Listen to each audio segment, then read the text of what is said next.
अभिवादन स्वीकार कीजिए ब्रजेश मिश्रा का और आप देखना शुरू कर चुके हैं द डिबेट। बहन भाइयों, इसमें कोई दो राय नहीं कि भारतीय जनता पार्टी में सब कुछ ठीक नहीं चल रहा है। भारतीय जनता पार्टी 4 जून को लोकसभा का चुनाव हारने के बाद उनके यहाँ बड़ी पॉलिटिकल क्राइसिस चल रही है। बहनों भाइयों, जब जीत रही होती है पार्टी तब कोई आवाज़ नहीं होती, लेकिन जब हार होती है तो हर वो कोई बोलने लगता है जिसके मन में असंतोष की भावना होती है। बीजेपी के भीतर भी वही हो रहा है। अब नेतृत्व पर सवाल उठाए जा रहे हैं, सरकार पर सवाल उठाए जा रहे हैं, संगठन और काबिलियत जनाधार पर सवाल उठाए जा रहे हैं। बीजेपी अब सवालों के घेरे में है। जो समस्या कभी विपक्ष जिस संकट का सामना कर रहा था, आज बीजेपी को भी उसी गुटबाजी, वही समस्याओं का और वैसी भीतरघात और अंतर्कलह का सामना करना पड़ रहा है जो विपक्ष कर चुका है। क्या भारतीय जनता पार्टी के भीतर कुछ नेता नेतृत्व परिवर्तन चाहते हैं या फिर जो चल रहा है वैसे चलने दिया जाएगा? चर्चा इसी विषय पर। बहनों भाइयों, भारतीय जनता पार्टी भले ही तीसरी बार दिल्ली की गद्दी पर बैठने में कामयाब हो गई हो, एनडीए की सरकार बन गई हो, लेकिन उत्तर प्रदेश में कुछ अलग ही हो रहा है। क्या हो रहा है उत्तर प्रदेश के भीतर? आप इन दिनों सोशल मीडिया, टेलीविजन और अखबारों में लगातार देख रहे होंगे कि भारतीय जनता पार्टी के भीतर अंतर्कलह बड़ी विस्फोटक स्थिति में पहुंच गई है। कोई दिल्ली जा रहा है, कोई प्राइम मिनिस्टर से मिल रहा है, कहीं होम मिनिस्टर से मुलाकात हो रही है, पार्टी के अध्यक्ष से हो रही है, और राज्य कार्य समिति में केंद्रीय नेतृत्व के 3 बड़े नेता खास तौर पर भेजे गए, जबकि इतनी बड़ी लीडरशिप फोर्स किसी राज्य की कार्य समिति में भेजी नहीं जाती। ये भी अनप्रेसिडेंटेड है कि प्रेसिडेंट और 2 जनरल सेक्रेटरी पूरी कार्य समिति की बैठक के दौरान मंच पर बैठे रहे ताकि कोई असहज स्थिति आए तो उसका सामना कर सके। लेकिन उसके बावजूद केशव प्रसाद मौर्य ने कुछ ऐसी बात कही जिससे जो संदेश जाना था वो संदेश चला गया। संदेश ये है कि भारतीय जनता पार्टी में कार्यकर्ताओं की उपेक्षा हो रही है, सेंट्रलाइज्ड गवर्नमेंट चल रही है, तहसील और थानों में बड़ा करप्शन है, विधायक सांसद मंत्रियों की सुनवाई नहीं हो रही, कार्यकर्ताओं की उपेक्षा है, मनमाने तरीके से गवर्नमेंट चलाई जा रही है। पार्टी के कुछ नेताओं का मानना है कि पिछड़े और दलितों की उपेक्षा हुई है, जिसके कारण इस समाज के वोट का एक बड़ा वर्ग इंडिया अलायंस के साथ चला गया। इस कारण बीजेपी को डिफीट मिली। जब बीजेपी लगातार जीत रही थी तब सब खामोश थे और जिसको जो मिल रहा था वो ले रहे थे। लेकिन जब बीजेपी 2024 में 33 सीटें उत्तर प्रदेश की हार गई, उसके बाद से अब हर कोई सवाल कर रहा है और सवाल उठेंगे। जब कोई पार्टी हारती है सवाल उठते हैं, नेतृत्व पर भी सवाल उठते हैं। बीजेपी उसका सामना कर रही है। लेकिन दिल्ली और लखनऊ के बीच कुछ तो चल रहा है। स्थिति सामान्य नहीं है। जो पार्टी चाल, चरित्र, अनुशासन, तमाम नैतिकता की बातें करती हों, उसके यहाँ खुलेआम उनके विधायक, पूर्व मंत्री, सहयोगी दल भी अटैक कर रहे हैं। सरकार पर करप्शन, भेदभाव, गरीबों पर बुलडोजर और तमाम अन्य ज्यादतियों का, पिछड़े और दलितों की उपेक्षा का आरोप लगाते हुए हमले कर रहे हैं। चिट्ठियां लिखी जा रही हैं, पब्लिक स्टेटमेंट दिए जा रहे हैं, सिर्फ बीजेपी ही नहीं, सहयोगी दलों के द्वारा। बीजेपी में बार बार ये बात कही जा रही है कि संगठन सरकार से बड़ा है। बहनों भाइयों, डेमोक्रेसी में संगठन और सरकार 2 अलग अलग भाव हैं। सरकार शासन व्यवस्था चलाने के लिए होती है, उसका कंपैरिजन किसी पॉलिटिकल पार्टी के संगठन से किया ही नहीं जाना चाहिए। सरकार एक अलग भाव है, संगठन एक अलग भाव है। क्या दिल्ली का नेतृत्व या दिल्ली की बीजेपी लीडरशिप इस गुटबाजी में कुछ और तलाशने की कोशिश कर रही है? क्या वो उत्तर प्रदेश में नेतृत्व का परिवर्तन चाहते हैं या फिर जैसे चल रहा है वैसे चलने देते हैं? उसमें 2-3 बातें हैं। इस पूरे स्टेटमेंट और रमेश चंद्र मिश्रा जो एमएलए हैं बदलापुर के, उनका बयान, मोती सिंह का बयान आप सबने सुना होगा, सुशील सिंह का ताज़ा बयान आया। मेरठ के भी बीजेपी के एक लीडर ने भूपेंद्र चौधरी यानी बीजेपी के अध्यक्ष के इस्तीफे की मांग कर दी है। सहयोगी दल भी बीजेपी के खिलाफ बयान दे रहे हैं। इस सब असहज स्थिति के बीच Keshav Prasad Maurya deputy chief minister Delhi गए, पार्टी के अध्यक्ष से मिले, हेडक्वार्टर गए और 2 दिनों तक कैंप करके उन्होंने जो कह सकते थे वो उन्होंने किया। भूपेंद्र चौधरी जो बीजेपी के अध्यक्ष हैं, उन्होंने जेपी नड्डा से मुलाकात की, आज प्राइम मिनिस्टर से 1 घंटे मुलाकात की, और इस वक्त जब मैं आपके साथ डिबेट कर रहा हूं भूपेंद्र चौधरी होम मिनिस्टर अमित शाह से मिलने गए हुए हैं।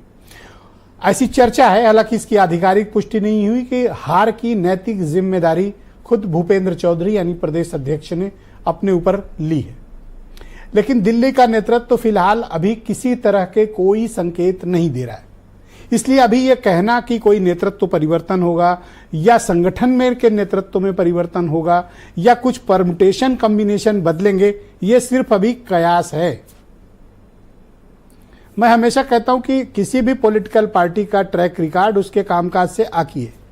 बीजेपी कोई भी फैसले, कोई भी बड़े निर्णय और कोई भी बड़े काम ढोल नगाड़े बैंड बाजे के साथ शोर मचाते हुए नहीं करती।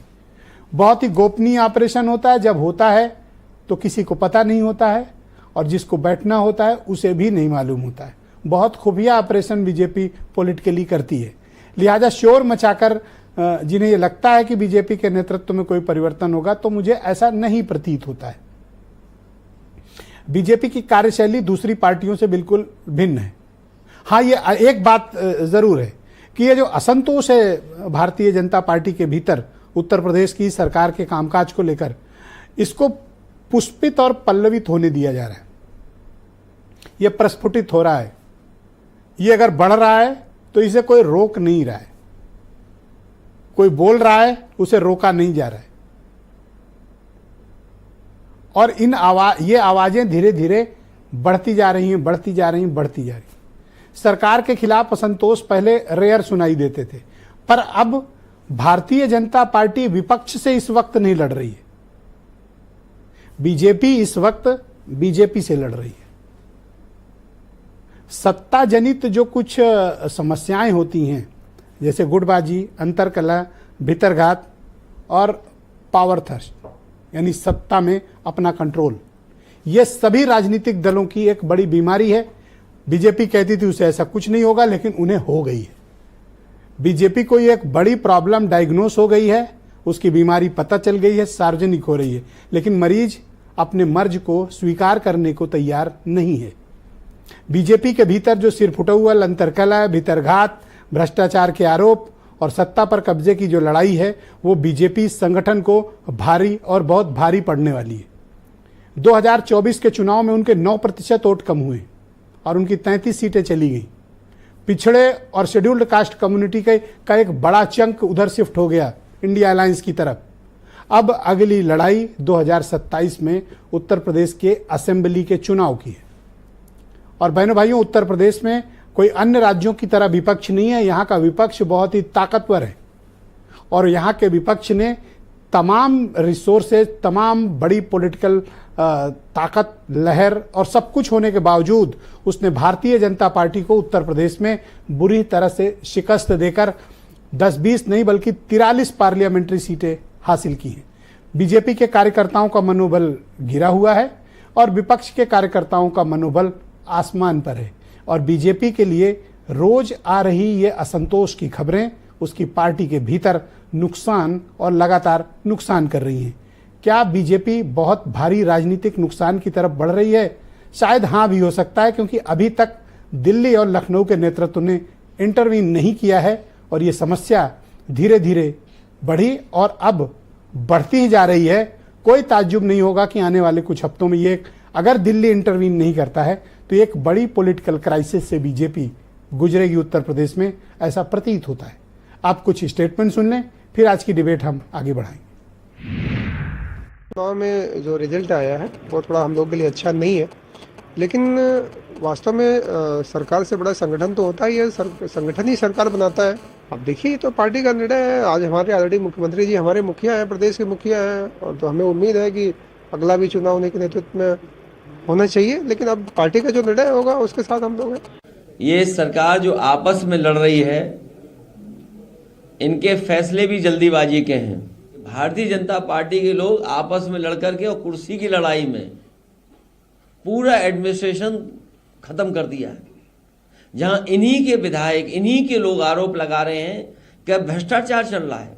10 सीटें जो हमारी जो उपचुनाव की है उसमें जीत के समीकरण तय करने के लिए था कि जिस तरीके से आजमगढ़ और रामपुर जीता था उसी तरीके से रणनीति बना के इसको भी हम लोग जीतेंगे। और सरकार को पार्टी चलाती है और पार्टी बिना संगठन के, शक्ति के पार्टी खड़ा सरकार बना ही नहीं सकती है। जो सेरातू में चुनाव हार गए थे केशव मौर्य जी, वो दर्द अभी तक उनके पीछे लगा है, चला आ रहा है। उसी दर्द से केशव मौर्य परेशान है और वो दर्द बड़ा दुखदाई दर्द है। वो उनके और मुख्यमंत्री जी के बीच का दर्द है। वो जनता समझ चुकी है और जनता उसका जवाब लगातार दे रही है।